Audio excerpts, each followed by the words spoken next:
छात्रों का बहुत बहुत स्वागत है। कल कक्षा नहीं ले पाए थे और गुरुजी इसका कारण बताए होंगे। भैया थोड़ा तबीयत स्वास्थ्य जो था थोड़ा गड़बड़ हो गया था, इसलिए नहीं लिए, जिससे आज ले सके इसलिए नहीं लिए। और हम लोगों का कारक प्रकरण चल रहा है। कारक प्रकरण में हम लोग द्वितीय विभक्ति पढ़े थे, शायद आज द्वितीय विभक्ति समाप्त भी हो जाएगी। आपको लग रहा होगा बहुत धीमा चल रहा, नहीं। कारक, संधि, समास, कारक, ये 3 टॉपिक बड़े हैं और प्रत्यय हम हो सकता है संडे के दिन लेके आए, जिससे क्या होगा कि प्रत्यय एक दिन में हम समाप्त कर देंगे। इसके बाद कारक चल रहा है, कारक के बाद समास। अभी हम लोग जो टाइम टेबल बना है उसमें 23 तारीख तक, कितने तारीख तक?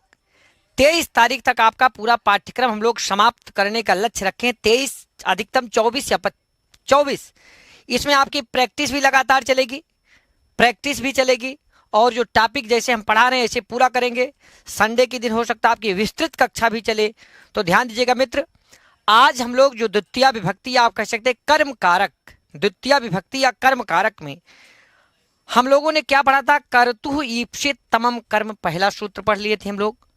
कर्मण द्वितीय दूसरा सूत्र पढ़े थे। अकथितंचा ये तीसरा सूत्र पढ़े थे। ध्यान दीजिएगा मित्र, इसके पहले पीपीटी से आपको मतलब जो लिखा लिखाया रहता है वो पीपीटी से पढ़ा रहे थे, तो उतना मजा हमको आया नहीं भाई साहब ना। जब हमको अपने हिसाब से लिखकर बताना होता तो उसमें हमको ज्यादा मजा आता है।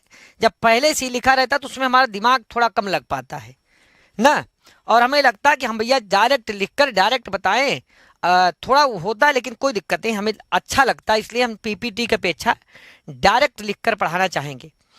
तो ध्यान दीजिएगा मित्र, पहला आज का जो सूत्र है भाई, देखिए क्रम कोई नहीं कि सूत्र के बाद ये सूत्र आएगा, इस सूत्र के बाद ये आएगा, इसके बाद ये आएगा। आप लोगों ने अकथितंचा पढ़ लिया था। अकथितंचा सूत्र क्या करता है? वह गौड़ कर्म में द्वितीय करता है। गौड़ कर्म किसे कहते हैं?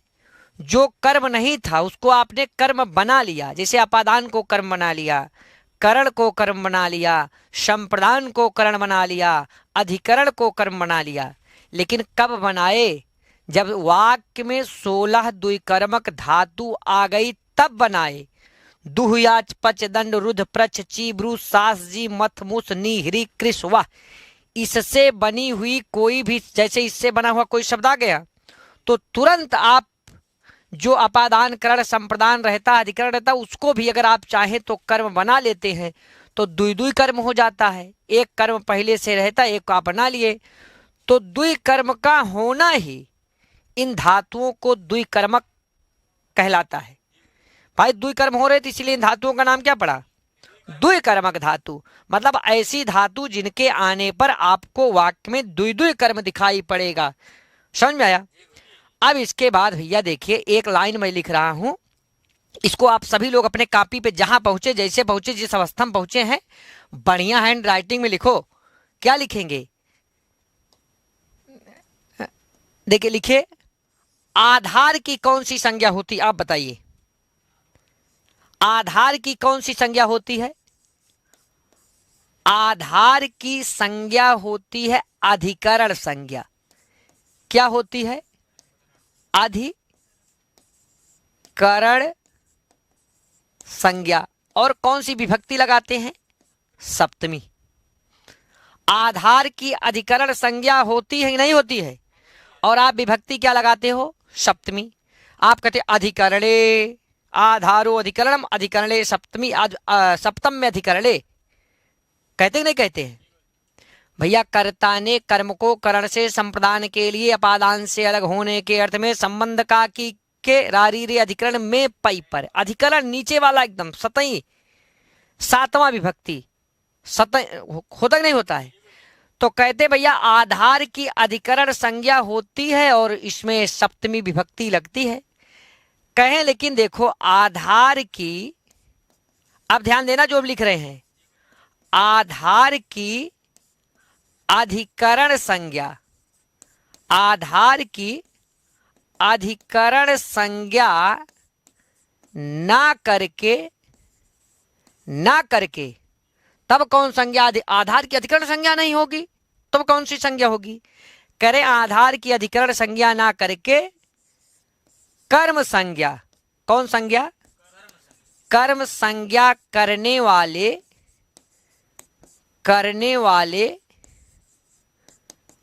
तीन सूत्र निम्न है भैया, तीन सूत्र निम्न है। अब ध्यान देना, एक मिनट, ये आपके लिए आसानी के लिए बना रहे हैं। आधार की संज्ञा कौन होती है? कौन संज्ञा होती है? अधिकरण। लगाते क्या है? सप्तमी। अब आधार की अधिकरण संज्ञा ना करके अगर हम कर्म संज्ञा कर देंगे तो क्या लगेगा? द्वितीया।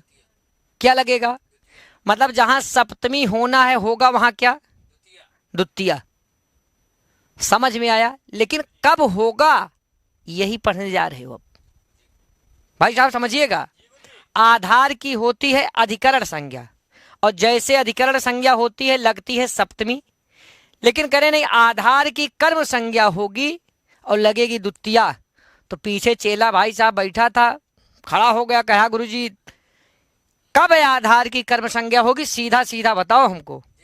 तो भाई साहब सीधा सीधा सुन लो, तीन सूत्र आते हैं। कोई उपसर्ग किसी धातु के साथ आएगा, भी आगे चर्चा होगी, तब आधार की अधिकरण संज्ञा ना होकर कर्म संज्ञा होगी। कौन सूत्र आएगा? नहीं, अभी पढ़ो भाई, क्रम से पढ़ो, ठीक है। पहला सूत्र है मित्र, पहला सूत्र है आधि श्रींग अस्था साम कर्म। मेरे साथ सभी लोग बोलिए, बोले आधि सिंह अस्था साम कर्म, आधि सिंह अस्था साम कर्म, आधि सिंह अस्था साम कर्म। देखिए भैया, इसमें क्या क्या है? ई उपसर्ग है, ई धातु है, ई धातु है, ई धातु है, ठीक है। तो ध्यान देना, आधि क्या है? आधि है उपसर्ग, मतलब आधि क्या है? उपसर्ग। उपसर्ग आता कहाँ है? कहाँ आता उपसर्ग? वाह मारेंगे एक तड़ाका गिर पड़ोगे। वाक्य के पहले आता है, शब्द के पहले धातु या शब्द पहले उपसर्ग आता है। ये तीन धातु के पूर्व आ जाए। पहली सिंह धातु है, फिर अस्था धातु है, स्था धातु, फिर कौन सी धातु है? आस धातु। ध्यान देना, ये एक उपसर्ग है और ये तीनों कहाँ हैं? ये तीनों कहाँ हैं? धातु हैं। कहे भैया कभों भी, कभों आदि उपसर्ग या तीनों धातु के पहले आ जाएं तो जहां करना है सप्तमी हुआ करोगे द्वितीया। जहां करना है सप्तमी वहां क्या करोगे? द्वितीया करोगे। क्या करोगे? द्वितीया करोगे। पक्का? पक्का करेंगे। देखिए, सिंह धातु आती है सोने के अर्थ में।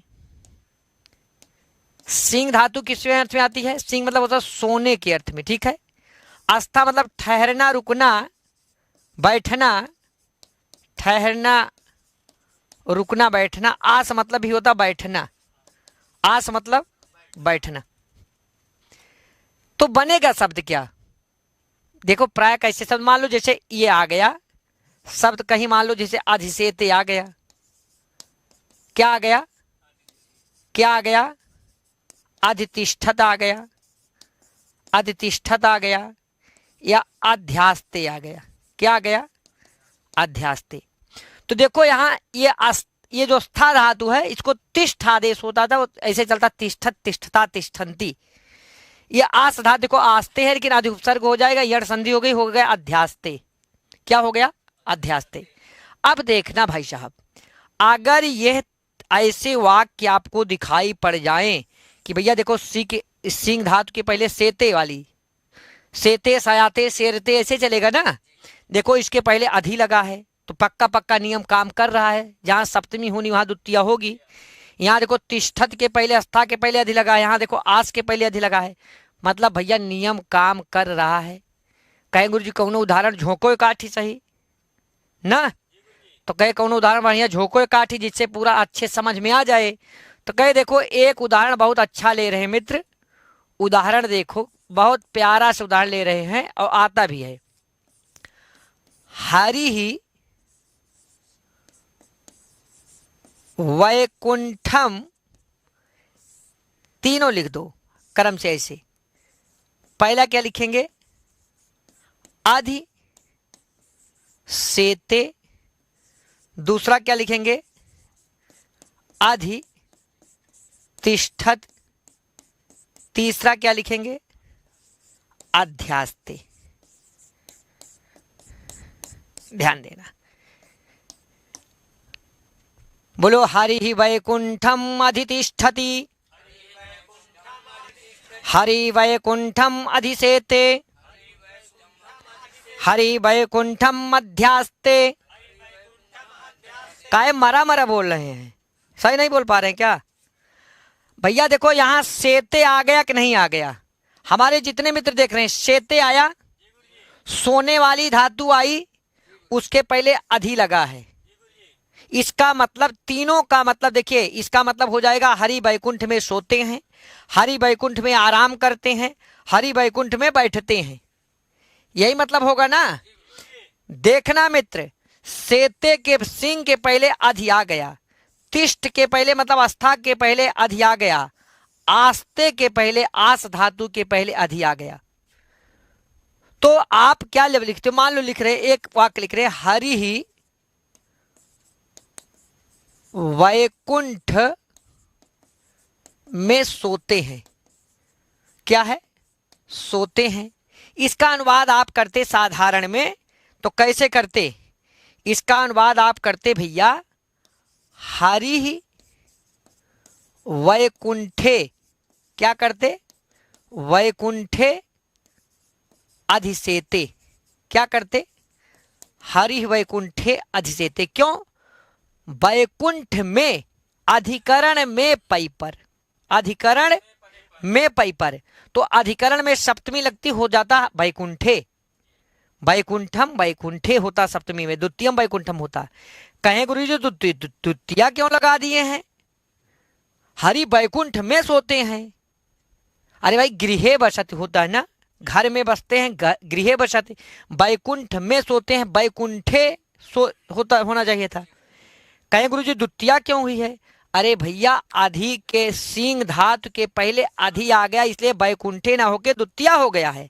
आधार को अधिकरण नहीं हुआ, कर्म हो गया, और जब कर्म हो गया तो क्या लगा दिए? द्वितीया। क्या लगा दिए? द्वितीया। मान लो अभी अधि निकल जाए तो हो जाएगा हरि वैकुंठे सेते, हरि वैकुंठे सेते। अब सप्तमी होगा, हरि वैकुंठे तिष्ठति होगा। लेकिन जैसे अधि आया तो वैकुंठे ना होके वैकुंठम होगा। जैसे आस्ते हो सकता, हरि वैकुंठे आस्ते, सप्तमी लगता, लेकिन क्योंकि आस्ते के पहले, आस के पहले अधि आ गया तो वैकुंठे ना होकर क्या हो गया? वैकुंठम हो गया। समझ पाए? हाँ समझ पाए तो मैं वाक्य बोल रहा हूं, हमारे जितने मित्र देख रहे हैं लाइव, मैं बोल रहा हूं, आप लोग सही करिए भैया, ठीक है? हम कह रहे हैं वह घर में बैठता है। अनुवाद बताइए। वह घर में बैठता है, बैठता है, ठहरता है, रुकता। अनुवाद बताओ भाई साहब, बताओ आप। देखो भैया, सह यहां होना चाहिए था गृहे, या तो कर दो गृहम, दो तरीके से हो सकता है, गृहम या गृहे। लेकिन जब सप्तमी यहां है तो इसका मतलब यहां सीधे सीधे आएगा तिष्ठति। क्या आएगा? तिष्ठति, ठीक है। लेकिन अगर अधि जोड़ दिए तो फिर यहां द्वितीय हो गए। अगर ये अधि जोड़ोगे तो हो जाएगा आधि तिष्ठति, आधि तिष्ठति। हमें लगता समझ में आ गया होगा भैया। अगर तिष्ठति केवल आ गया तो गृह होगा, मतलब सप्तमी लगेगी। अगर अधि लगा दिए तो ये लगेगा द्वितीय हो जाएगा। क्या हो जाएगा? समझे भैया कि नहीं समझे? समझ गए? हमारे जितने मित्र, बहुत लोग पढ़ते भाई साहब, एकदम हमें लगता है समझ गए होंगे सारे लोग, पक्का पक्का। और जो ई पहला वाला समझ गए तो आगे वाला भाई साहब ललकार के समझेंगे, ठीक है? एकदम ललकार के समझेंगे। अब चलिए इसके बाद अगर समझ गए, अच्छा एक अनुवाद और ले लो, एक अनुवाद और ले लो। हम कह रहे हैं राजा सिंहासन पर बैठता है। राजा सिंहासन पर बैठता, दोनों तरीके से अनुवाद करना। एक तो ये सूत्र के हिसाब से, और निखिल कहाँ बाहर बैठ गए हो? बाहर बैठे जिससे पूछ ना पाए बच्चा। राजा, ध्यान देना, सिंहासन पर बैठता है, ठीक है। अब आप ये बताइए कि राजा सिंहासन पर बैठता दो तरीके से अनुवाद कर सकते हो। एक तो जो सूत्र पढ़े इसके हिसाब से, एक साधारण अनुवाद करोगे राजा सिंहासने, क्योंकि कर अधिकरण में पई पर, तो पर आया तो अधिकरण हो जाएगा, सप्तमी लगा दिए, सिंहासने हो जाएगा। होगा कि नहीं होगा? और भैया अधितिष्ठत होगा, तिष्ठति, हाँ बहुत तगड़ा पकड़े भाई साहब, तिष्ठति होगा। लेकिन आपको उपसर्ग लगाने का मन है, कहें गुरुजी अधितिष्ठत लगाएंगे, क्या लगाएंगे? अधितिष्ठत।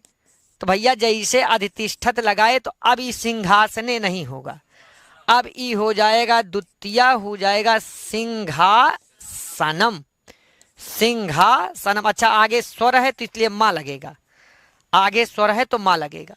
समझ में आया? ये हमारे भैया भयंकराचार्य जी आ गए, आइए बैठिए, आइए बैठिए। समझ में आ गया भैया? आगे चलें, चलिए आगे चलते हैं, आगे चलते हैं, ठीक है। बैठ जाओ, बैठ जाओ, बैठो बैठो बैठो, कोई बात नहीं। कैमरा वैमरा कहाँ देखें, टोपी ओपी लगाए बढ़िया। आइए देखिए, आगे देखिए, अगला सूत्र मित्र देखिए, एक सूत्र है अभिनिविशश्च। सूत्र क्या है? लिखिए, अभिनिविश। देखो तीन सूत्र है, कितने सूत्र हैं? तीन, और तीन में एक झोंक दिए भाई साहब और दूसर का झोंक रहे हैं, ठीक है। अभिनिविशश्च, क्या सूत्र लिखा है? बोलिए, अभिनिविशश्च, अभिनिविशश्च, अभिनिविशश्च। देखो यहां पर इसका पहले सूत्रार्थ लिख लो, मेरे कहने से बड़ा सरल है। सूत्रार्थ लिखो मित्र, सारे लोग हमारे जितने मित्र देख रहे हैं कॉपी पेन लेके बढ़िया बढ़िया लिख डालो। ये दो उपसर्ग हैं, इसमें लिखो अभि और नी, अभि और नी उपसर्ग, मतलब दोनों एक साथ, दोनों अलग अलग नहीं भैया, दोनों एक साथ, एकदम जुड़ा हुआ, दोनों एक के साथ आए, एक नहीं, ऐसा नहीं हो सकता, दोनों एक साथ आना पड़ेगा। किसके साथ? ये विष धातु के पूर्व आए। किस धातु के पूर्व आए? विष धातु के पूर्व आए, तब भी आधार की अधिकरण संज्ञा न होकर कर्म संज्ञा, कौन संज्ञा? कर्म संज्ञा होगी। और जब कोई चीज कर्म हो जाएगा तो रट्टा मार के बैठे हैं, द्वितीय होगी।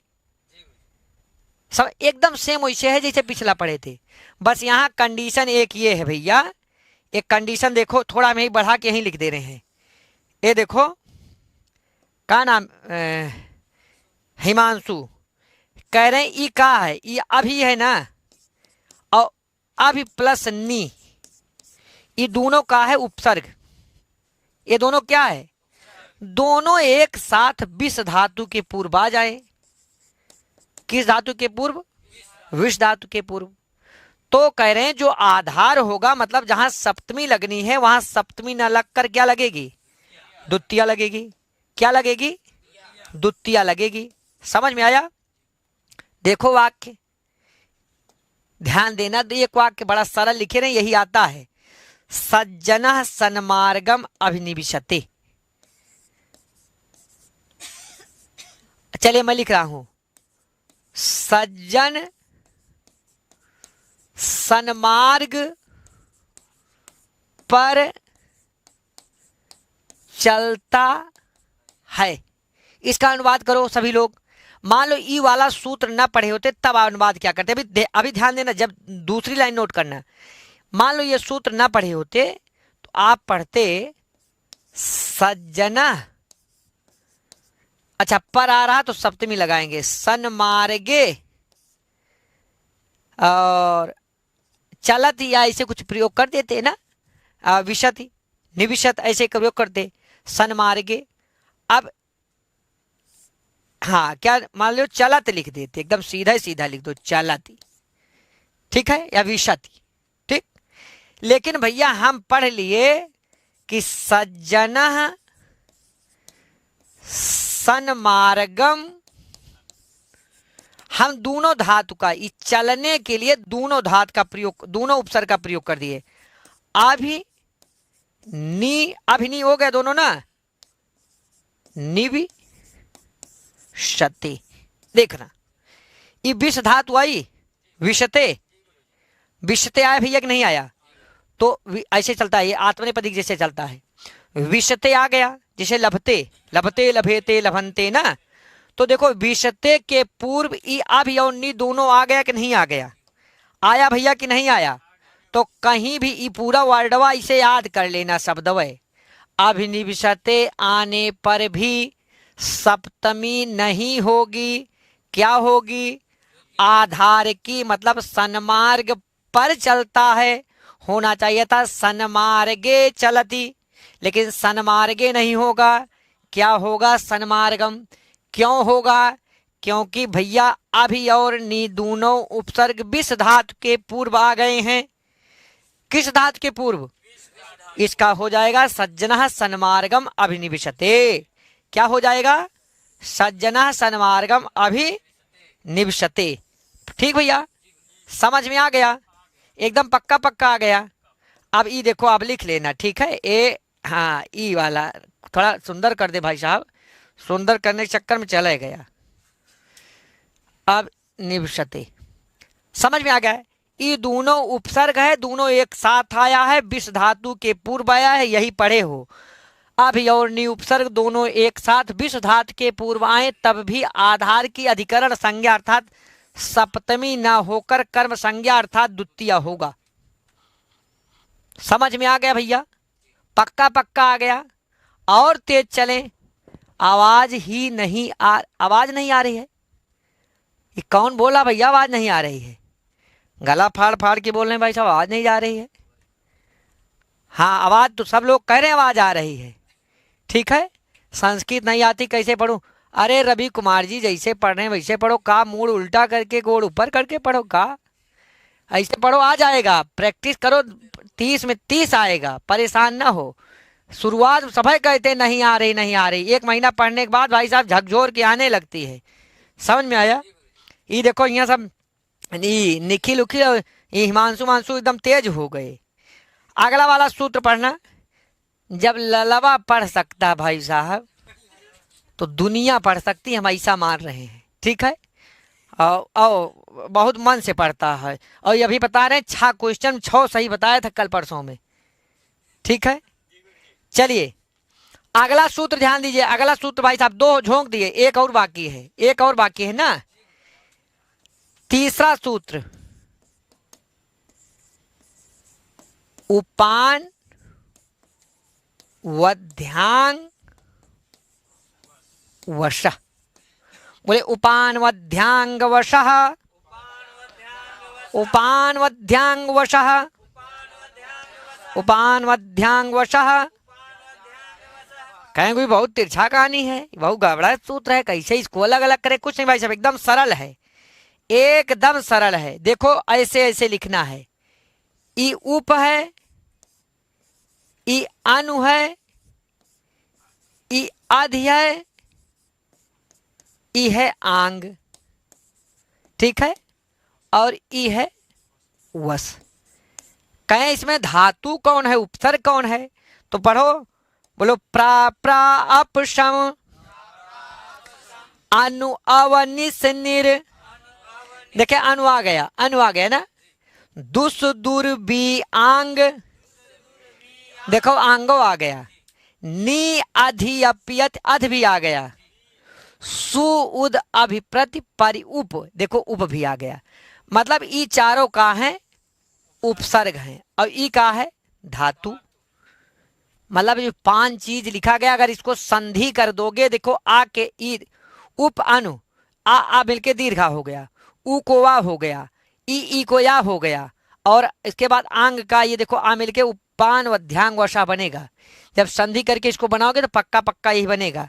ये का कह रहा भैया, करें गुरु जी 4 उपसर्ग हैं, कितने, और उप में हलंत नहीं लगेगा, जाने रहना। उप और कौन उपसर्ग है, अनु, और कौन उपसर्ग है, अधि, और कौन उपसर्ग है, आंग। हे भाई साहब, आवाज क्लास 7:15 बजे चालू हुई है, कितने बजे, हाँ तो खोपड़ाई मत पीटना, पूरा करके आज द्वितीय, तभी आज भाई साहब चैन की सांस लेना है, ठीक है, और आराम से समाप्त हो जाएगी। 1 घंटा मेरा एकदम घड़ी मिला लो, मेरा जितना टारगेट रहता है 1 मिनट आगे पीछे नहीं हो सकता है, ठीक है। जैसे आपका 1 घंटे हो जाएगा तुरंत पूरा, वो उसे बैठा ही रहता भाई साहब। ये हाँ घड़िया मुनि पागलू का घड़ी और खड़ी है। ये चारों भैया कहाँ हैं, ये चारों उपसर्ग हैं। कह रहे इन चारों उपसर्ग में से कोई भी उपसर्ग यदि किसके पहले आ जाए, वस धातु के पूर्व आ जाए। किस धातु के पूर्व, वस धातु के पूर्व। तो देखो क्या बनेगा, मान लो इसमें जैसे और बन सकता है, लेकिन देखना पहले, जैसे मान लो उपवसत बन गया, और क्या बन गया, अनुवसत बन गया, और क्या बन गया, आधि वसत बन गया, और क्या बन गया, आ वसत बन गया। चारों का मतलब एक ही है। चारों का मतलब क्या है, वसत मतलब रहता है। चाहे वसत लिखो, वसत का मतलब भी रहता है, चाहे चारों में से कोई भी लिख दोगे, सबका मतलब है रहता है। क्या है ये, देखो चारों का मतलब हम बता दे रहे हैं, क्या है, रहता है। मतलब चाहे वसता है, निवास करता है, कोई भी मतलब हो जाएगा। करें जैसे चारों उपसर्ग कभी भी वस धातु के पूर्व आएंगे तो बनेगा का, उपवसत, अनुवसत, अधिवसत, आवसत, ऐसे कोई शब्द बनेगा। चाहे उपवसामी, अनुवसामी, अधिवसामी, अधिवसामी, ऐसे कुछ बनेगा, आवसामी ना। जैसे मैं रहता हूं तो हम उपवसामी हो जाएगा ना। अब देखो भैया, तो एक कहे गुरु जी उदाहरण देके थोड़ा समझाते थे, उदाहरण देके समझा देते तो मजा आ जाता। तो कुछ नहीं, अभी जो ऊपरा पढ़े थे, हरि ही, क्या, हरि ही, मान लो हम एक वाक्य दे रहे हैं, हरि ही हरि, चलिए इसको निकाल दे रहे हैं, हिंदी में लिख रहे हैं, सारे लोग अनुवाद करिए, यहां जितने लोग बैठे सब अनुवाद करो, फटाफट अनुवाद करो। हरि वैकुंठ, क्षमता, वैकुंठ में रहते हैं। हमारे सभी मित्र अनुवाद करें, सभी मित्र अनुवाद करें। हरि वैकुंठ में रहते हैं। मान लो ये आप सूत्र न पढ़ते तो आप इसका अनुवाद कैसे करते, आप अनुवाद करते हरि को लगा देते हरि, और वैकुंठ में तो आप पढ़ते कर्ताने कर्म को करण से संप्रदान के लिए न अपादान से अलग होने के अर्थ में संबंध का कीरे अधिकरण में पै पर। वैकुंठ में मतलब अधिकरण मतलब सप्तमी, तो आप कहते हरि ही वै कुंठे वसति। मित्र आप यही तो लगाते, आप बताइए, आप यही तो लगाते कि न लगाते, पक्का लगाते, पक्का लगाते। लेकिन अब कह रहे हैं कि हम इस उप के पूर्व, वस धातु के पूर्व इसमें से कोई उपसर्ग जोड़ देंगे। उपसर्ग पहले लगता है धातु के, तो जब आप उपसर्ग जोड़ोगे तो 4 वाक्य हो सकता है। चाहे हो सकता उपवसत, चाहे बस क्या उपवसत, चाहे क्या होगा अनुवसत, चाहे क्या बस होगा अधि वसत, चाहे क्या होगा आ वसत। भैया लाला चारों में से कोई कहें बहुत बड़ा पूर्ण विराम खींच दिए गुरुजी, चलो छोटा छोटा खेत दे रहे हैं, जैसे कुछ गड़बड़ होता ललवा ऐसे आंख कर बहुत बड़ा पूर्ण विराम खींच दिए हैं, चारों में एक है तो अलग अलग खींच दिए। तो हरि ही, अब बताओ यहां द्वितीया लगेगी कि सप्तमी लगेगी? भैया वस के पहले देखो उप अन अधि आंग, मान लो चारों में से कोई भी लगाओगे अर्थ एक ही निकलेगा, लेकिन मान लो चारों में से चाहे जो भी लगाओगे, अब यहां वैकुंठे नहीं हो सकता, अब यहां वैकुंठम होगा, द्वितीया लगेगी, आधार की अधिकरण संज्ञा नहीं होगी, आधार की कर्म संज्ञा होगी और द्वितीया विभक्ति लगेगी। पक्का पक्का लगेगी? बताइए भाई साहब, हमारे जितने मित्र हैं एक बार कमेंट करके लाइक कर दो, शेयर कर दो, हम देखें का भैया सही मार रहे हो गड़बड़ मार रहे हो। ठीक है, हमारे जितने मित्र वीडियो को देख रहे हैं, निश्चित तौर पर अगर आपको समझ में आ रहा तो जरूर आप लाइक करिएगा, सब्सक्राइब करिएगा, लाइक कर दीजिए। और हाँ, बार बार नहीं कहेंगे, नहीं तो आपको ज्यादा लाइक सब्सक्राइब कर रहे हैं भाई साहब, लेकिन अगर लग रहा हो तो आप लाइक करिए, तब आगे बढ़ रहे हैं। ठीक है, अब देखिए आप हरि वैकुंठम, हरि वैकुंठम उपवसत भी सही है, हरि वैकुंठम अनुवसत भी सही है, हरि वैकुंठम अधिवसत भी सही है, हरि वैकुंठम आवसत भी सही है। लेकिन अगर इसमें से कोई भी मान लो उप निकाल दिए तो वैकुंठम गलत हो जाएगा, फिर करना पड़ेगा वैकुंठे। मान लो अनु निकाल दिए तो भी करना पड़ेगा वैकुंठे। कोई भी उपसर्ग अगर निकाल दिए तो हो जाएगा आपका, क्या हो जाएगा? वैकुंठे सप्तमी। लेकिन सप्तमी द्वितीया कब होगी? आधार को अधिकरण संज्ञा नहीं कर्म संज्ञा करने वाला तीन ही सूत्र है। कौन कौन कौन कौन? बोलो अधिसिंह स्थासाम कर्म, अधिसिंह स्थासाम कर्म, अभिनिविशश्च, अभिनिविशश्च, उपानवध्यांगवशः, उपानवध्यांगवशः। मेरे साथ बोलिए भाई साहब, तीनों समझ में आ गया कि नहीं? बोलिए सारे लोग, समझ में आ गया भैया? अब चलिए, आ गया होगा तो फिर मैं दूसरे और आगे बढ़ रहा हूं। बहुत ही सिंपल, बहुत ही अच्छा। कुछ अव्यय पद हैं, कुछ अव्यय पद है भैया।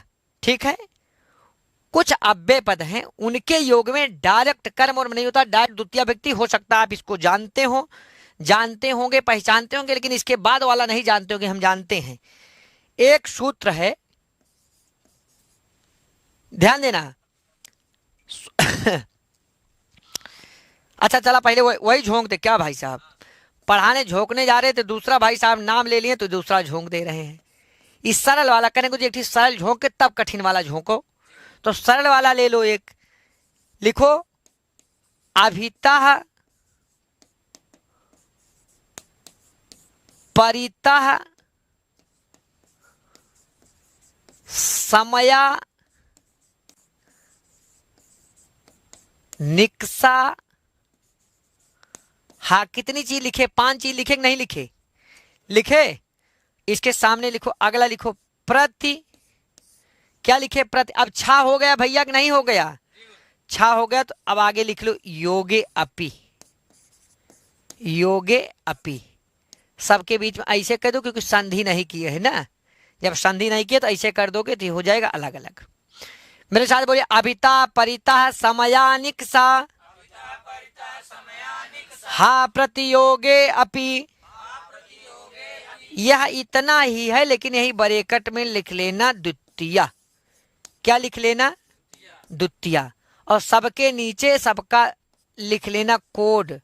अभिता मतलब का भाई साहब? मार गिरा देंगे अगर गड़बड़ बोलोगे तो। या तो बोलो ना, या तो बोलो सही बोलो, दोनों ओर। परिता मतलब चारों ओर, परिता मतलब चारों ओर। समया और निक्सा दोनों का मतलब होता है निकट या समीप। दोनों का मतलब होगा निकट या समीप। दोनों का मतलब क्या होगा? निकट या समीप। हा होता है शोक या धिक्कार आदि के अर्थ में। शोक कहो, चाहे कुछ लोग धिक्कार आदि के भी अर्थ में कहते हैं, शोक धिक्कार आदि। ठीक है।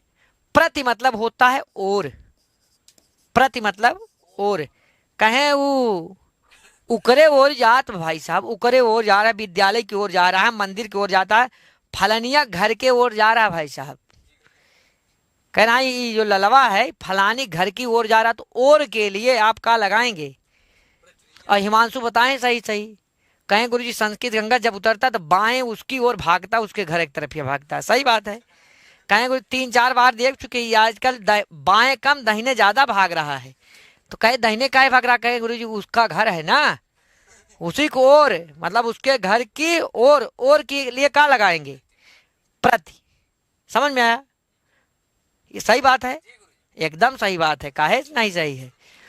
अभिता मतलब दोनों ओर, परिता मतलब समया मतलब निकट समीप, निक्सा मतलब निकट समीप, हा मतलब शोक धिक्कार, प्रति मतलब और।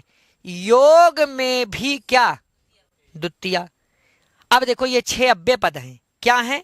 अव्यय पद हैं। तो इसका वो लिख लो, उसका लिख लो भैया, हिंदी परिभाषा टाइप के लिख लो। इन 6 अव्यय पदों के योग में भी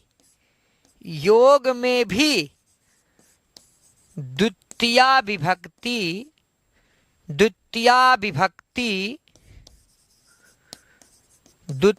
विभक्ति होती है। कौन सी विभक्ति होती है? द्वितीया विभक्ति होती है।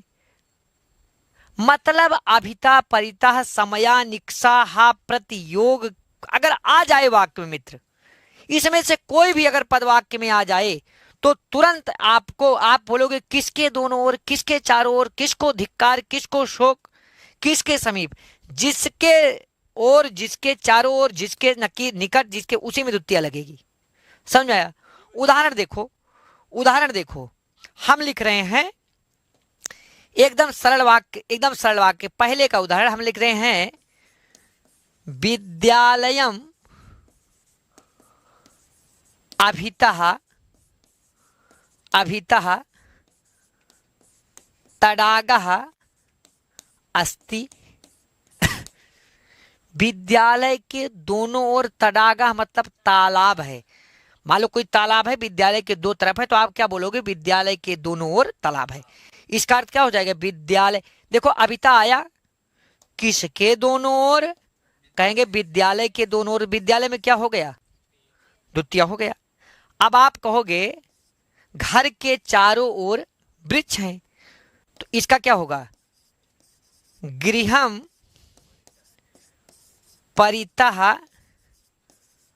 वृक्षाः सन्ति। वृक्षा ज्यादा हैं, एक ही पेड़ तो चारों घर की तरफ नहीं हो सकता, ज्यादा पेड़ हैं। तो परिता मतलब चारों ओर। किसके चारों ओर? घर के चारों ओर। देखो घर के चारों ओर, तो घर में द्वितीया लग गया। क्या लग गया? द्वितीया लग गया। एकदम आसान है। अब देखो आप कहोगे नगर के समीप, हमारे संस्कृत दारागंज प्रयागराज भैया अपना, इसके समीप देखो नदी बहती है। कहाँ बहती है? तो आप लिख दो प्रयागराजम। समया लिख दो और चाहे निक्सा लिख दो, दोनों का मतलब एक ही होता है। निक्सा नदी प्रवाहती। किसके दोनों ओर नदी बहती है? किसके दोनों ओर? तो जिसके दोनों ओर उसी में द्वितीया झोंक दो। हिमांशु, दोनों का मतलब होता है निकट समीप। तो देखो इसके दोनों के योग में क्या? प्रयागराज में द्वितीया लगी कि नहीं लगी? प्रयागराजम निक्सा नदी प्रवाहती। एकदम सही ये बात है भाई साहब। समझ में आया? अब आइए देखिए अगला एक और झोंक दे रहे हैं भाई साहब। हो गया, क्या बचा? हा। ये हा वाला एक बड़ा अच्छा उदाहरण आता है, हा कृष्णा भक्तम। ये वाला उदाहरण आता है ना, बहुत बार आया है। हा कृष्णा भक्तम अभक्तम। तो देखिए यहां पे एक कंफ्यूजन होइएगा, ये अभक्त है। क्या है? मतलब कृष्ण के अभक्त को हा मतलब धिक्कार है, शोक है। किसको? अभक्त को भैया अभक्त को तो हाँ हा आ गया, हा आ गया, तुरंत अभक्त में द्वितीया लग गई। क्या लग गई? द्वितीया लग गई है। देखो ललवा करा कृष्ण को धिक्कार है। हाँ झोंक नहीं रहे भाई साहब, झोंक दे रहे हैं। और का करेंगे? 28 पेपर है, का झोंकेंगे नहीं तो का वो रेंगे रेंगे चलेंगे का भाई साहब? अभी देखो 2-3 दिन बाद कैसे झोंकते हैं। आगे आओ, आगे आओ। अब देखो एक सूत्र, एक वो है प्रति वाला है ना, वो बिटिहनिया प्रति लिख दी। का इनका नाम, इनके वाले का नाम है? हिमांशु शर्मा। कह रहे याद नहीं आ रहा है, चलिए एक कट कर देंगे भाई साहब। देवालयम नहीं, मंदिर। हनुमान जी लेटे जो है ना, लेटे हनुमान जी हैं। कबड़ीवा कहाँ है भाई साहब? कबड़ीवा घर की ओर जाता ही। मंदिरम प्रति, क्या मंदिरम? अच्छा ये प्रति आ रहा है ना, तो ई ऊपर चला जाएगा। मंदिरम प्रति क्या गच्छति, मंदिरम प्रति गच्छति। भाई साहब ईमानदारी सही बता रहे हैं। जो गंगा जी के किनारे आप लोग संगम आते होंगे तो कबाड़ी लोग रहते हैं बहुत, देखो जिसको कपड़ा पड़ा देते हैं। ललवा उधर ज्यादा भागता है, तो हिमांशु पूछा किधर गए? कहे गुरु दाहिनी ओर भागा है, अभी अभी अभी गया है। तो देखना, तो उसी तरफ लेटे हनुमान जी का मंदिर है। तो मान लो पूछे कहाँ गए थे लाला भैया, कहाँ गए थे? कहाँ गुरु जी गए थे मंगलवार था ना, तो मंदिर की तरफ गए थे, लेटे हनुमान जी की तरफ। और मान लो किसी दिन शुक्रवार को पकड़ लिए, कहा गुरु जी हम वो लिए हैं कि 1 हफ्ता लगातार हनुमान जी का दर्शन करेंगे। अब बताओ, तो मंदिरम प्रति, मंदिरम में क्या लगा? मंदिर में क्या लगा भैया? किस लिए द्वितीय लगा? प्रति के ओर में। अब देखो प्रति मतलब हो गया और, हो जाएगा मंदिर की ओर। गच्छति मतलब जाता है। यहां हम लिख दे रहे भाई साहब लाला, लाल नहीं, क्या नाम का है बढ़िक्का वाला? ये देखो जयप्रकाशा, लालक नाम भाई साहब बहुत अच्छा है, जयप्रकाशा। जयप्रकाशः मंदिरम प्रति गच्छति। अब मंदिरम लिख दिया, बाकी कहाँ जाते राम जाने भाई साहब, भगवान जाने। जयप्रकाशः मंदिरम प्रति गच्छति, जयप्रकाश मंदिर की ओर जाता है। ये मंदिरम में द्वितीया जो लगी प्रति के कारण लगी, जो अभक्तम में द्वितीया लगी हा के कारण लगी, और जो प्रयागराजम में द्वितीया लगी समयानिक्सा के कारण लगी। दोनों में से कोई एक आ जाए। और जो गृह में द्वितीया लगी परिता के कारण लगी, अभिता विद्यालय में द्वितीया लगी अभिता के कारण लगी। तो मेरे साथ बोले, वाक्य में अभिता परिता समया निक्सा हा प्रति के योग में, प्रति के योग में द्वितीया विभक्ति होती है। अब देखो अगर इतना पढ़ लिए तो एक एक भाई साहब बस थोड़ा सा, ठीक है। कुछ अव्यय पद और हैं, कुछ अव्यय पद और हैं, जैसे उभयता, सर्वता ना, उभ सर्वतसो कार्याधिक पर्यादिस्तृतु द्वितीयाम्रे ऋतान्तेषु ततो अन्यत्राप दृश्यते। उभयता सर्वता धिक। और एक है मान लो 2 बार ऊपर ऊपर ही आ जाए, क्या आ जाए? ऊपर ऊपर, या 2 बार अधो अधा आ जाए, अधो अधा, आधा आधा था अधो अधा, या क्या आ जाए? आधी आधी। जब एक साथ आएगा तो हो सकता है इसे लिखा रहे अध्यधि। क्या लिखा रहे? अध्यधि, ठीक है। अगर इन 6 अव्यय पदों को देखोगे तो जैसे अभिता परिता के तरीके से इसमें भी द्वितीया लगेगा। क्या लगेगा? इसमें भी, इसके योग में द्वितीया लगेगा। उभयता मतलब दोनों ओर, सर्वता मतलब चारों ओर, धिक मतलब धिक्कार होबे करता, ऊपर ऊपर ऊपर, अधो अधा नीचे नीचे, अध्येत मतलब भी नीचे। समझ में आ गया भैया? पक्का पक्का समझ में आ गया? ठीक है, एकदम पास में समझ में आ गया ना। उभयता मतलब दोनों ओर, सर्वता मतलब चारों तरफ, धिक मतलब धिक्कार, ऊपर ऊपर ऊपर ऊपर, अधो अधा नीचे नीचे, आधी आधी मतलब होता पास में, निकट ही आए। ये 6 अगर ये भी वाक्य में दिखाई पड़ जाए, लेकिन देखो 2 बार आना चाहिए, अधो अधा आना चाहिए, नहीं एक बार आए आधा तो रोक दो। इनमें से भी कोई अगर शब्द दिखाई पड़ जाए वाक्य में तो द्वितीया विभक्ति लगाते हैं। लेकिन ध्यान दें, दोनों ऊपर ऊपर 2 बार आए, अधो अधा भी आए, अधि भी आए, एक बार आएगा तो नहीं होगा, ठीक है। अब आइए, एक बहुत महत्वपूर्ण सूत्र है भैया, 5 मिनट लगेगा, बिना इसको पढ़ाए हम आपको मानेंगे नहीं, ठीक है। एक सूत्र और पढ़ लो, बस एक सूत्र और पढ़ लो, हम आपको यहीं आज छोड़ेंगे। तो क्या करें, आज 15 मिनट शुरुआत में ज्यादा ले गया। सूत्र लिखो सभी लोग, कालाध्वनोः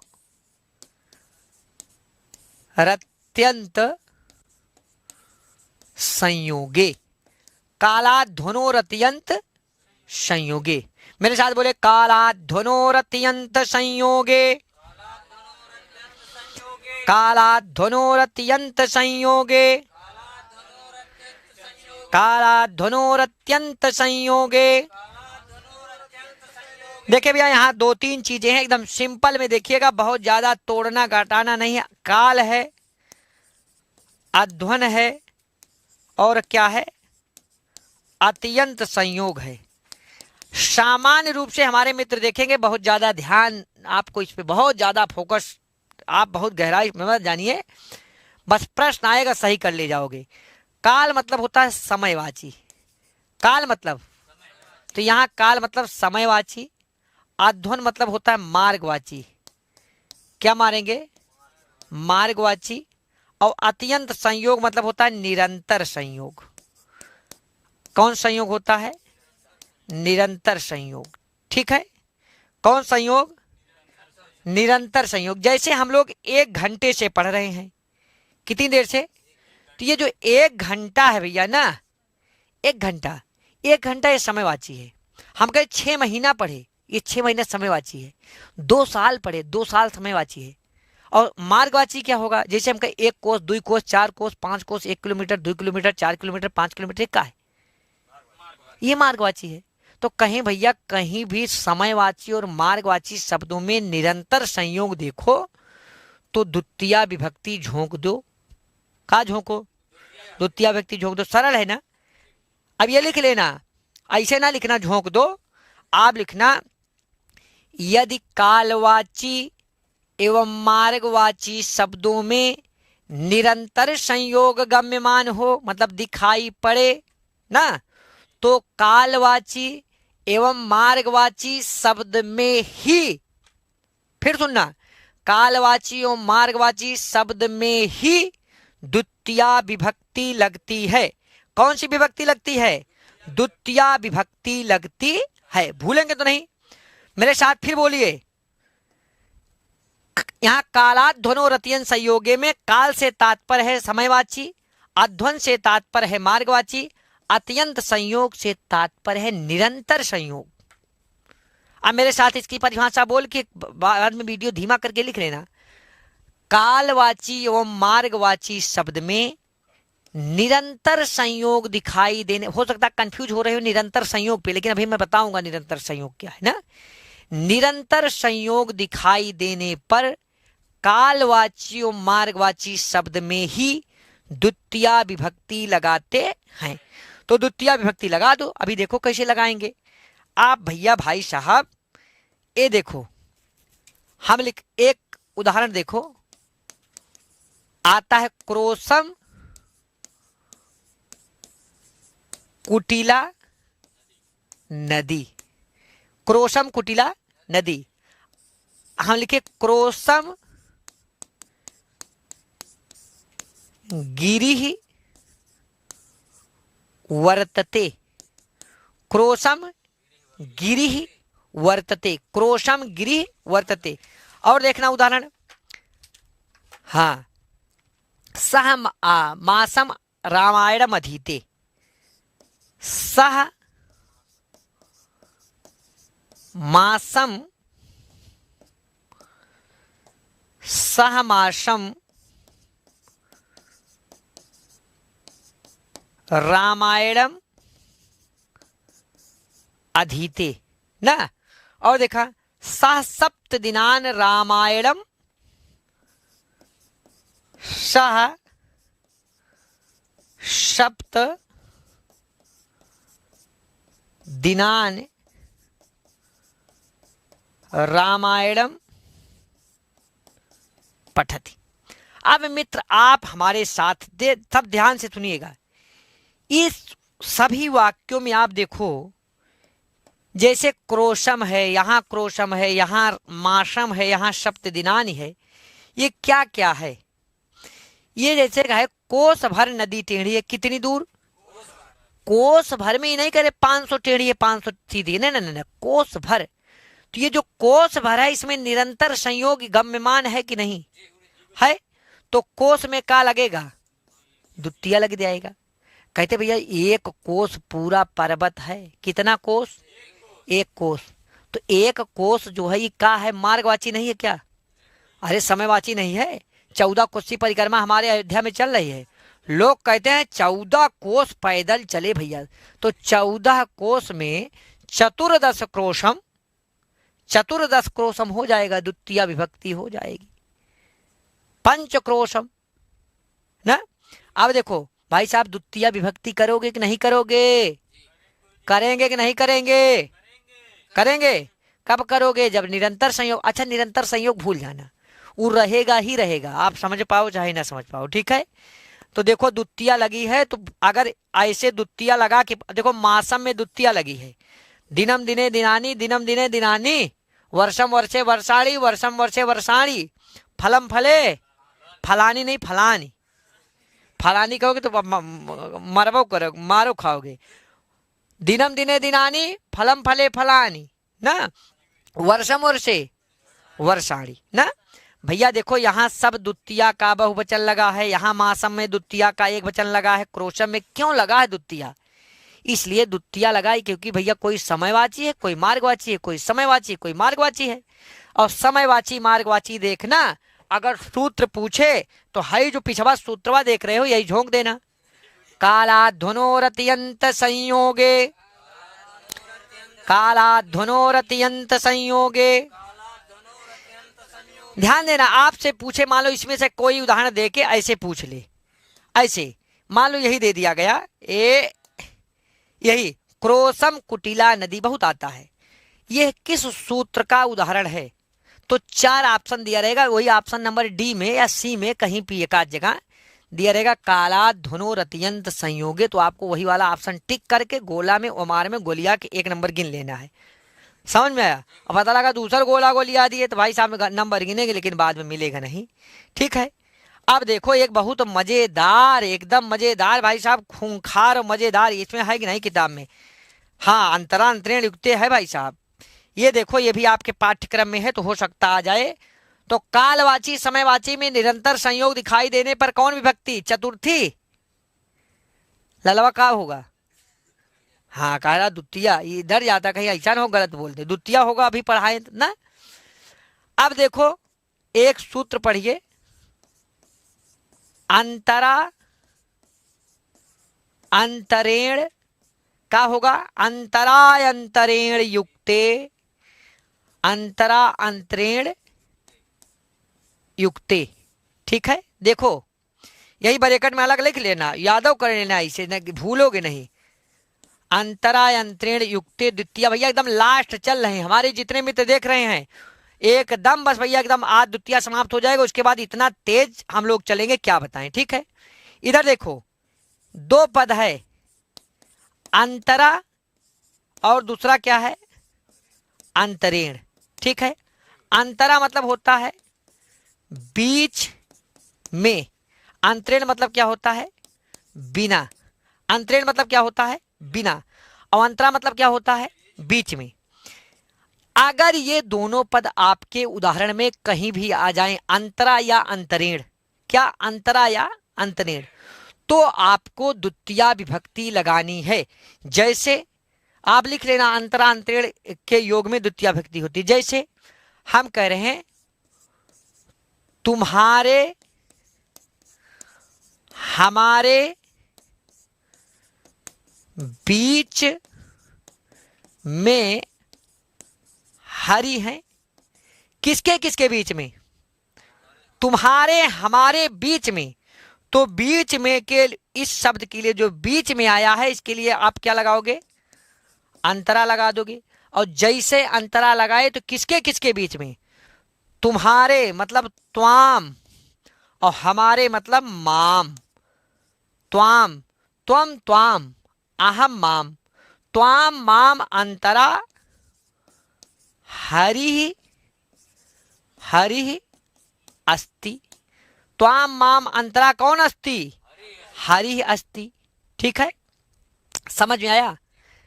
मान लो ई ललवा कहना हो तो ये क्या कहेगा? गुरुजी त्वाम माम नहीं, ये हमको नहीं कहेगा भाई साहब।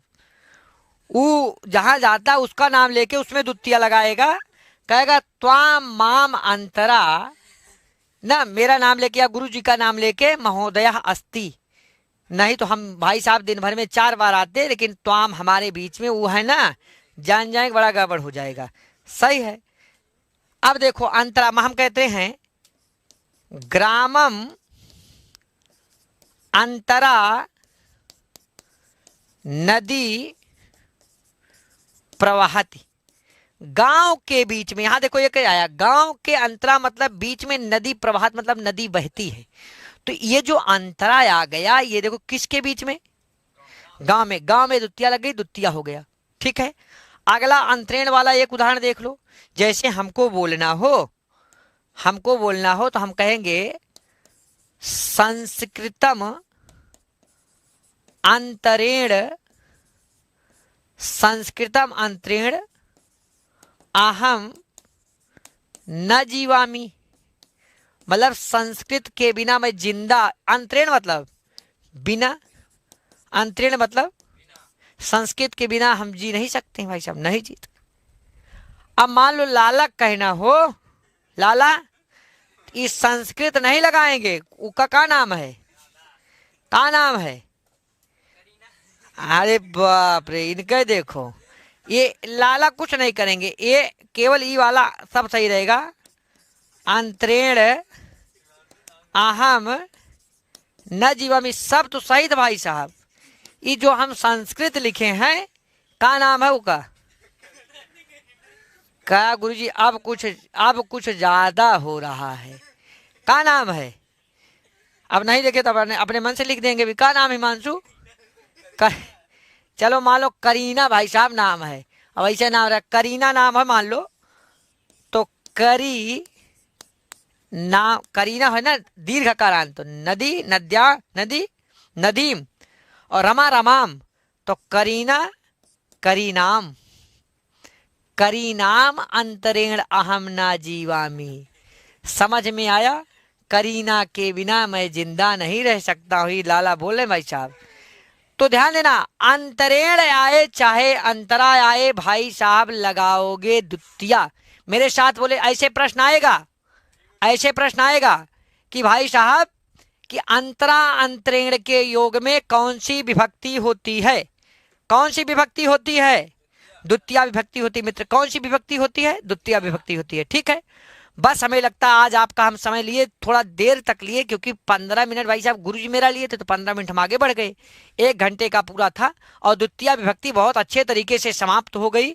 ठीक है, हाँ वो देखो एक और भाई साहब, एक लालाओ से बढ़ के कहे करीना इधर आओ। वाह भाई साहब वाह, बहुत बढ़िया। हमें लगता है आप लोग समझ गए होंगे, जो समझाना चाह रहे तो उसको समझ गए होंगे। करीना और रीना वाला छोड़ देना तो थोड़ा अच्छा रहेगा 28 तारीख तक। हाँ चले मित्र, भाई साहब आज के लिए हमें लगता है बहुत अच्छा। अगर वीडियो अच्छी लगी हो, मजा आया हो, तो एक बार फिर दोबारा लाइक ना करिएगा, अगर ना किए हो तो लाइक कर दीजिए, सब्सक्राइब कर दीजिए, वीडियो को आगे बढ़ाइए। देखिए हम लोग 1 मिलियन होने वाले हैं भाई साहब, और संस्कृत जगत में हमें लगता है 1 मिलियन मतलब 10 लाख लोग, हमें लोग एकत्रित, एक परिवार हमारा बढ़ रहा है। इतना बड़ा परिवार शायद संस्कृत का पूरे विश्व में कोई नहीं है अभी तक। ठीक है, संस्कृत का सबसे बड़ा परिवार भाई साहब बन रहा है। इसमें आप अपना सहयोग दें और निश्चित रूप से आप सभी बधाई के पात्र हैं। वीडियो को खूब शेयर करिए और लाइक करिए, खूब सब्सक्राइब करवाइए। 1 मिलियन बस होने वाले हैं भैया, 2-3 दिन में। अगर आप लोग सहयोग रहो 2-3 दिन में हो जाएंगे। ध्यान दीजिएगा, ये हम अपने लिए नहीं कर रहे हैं, ये किसी के लिए नहीं कर रहे हैं।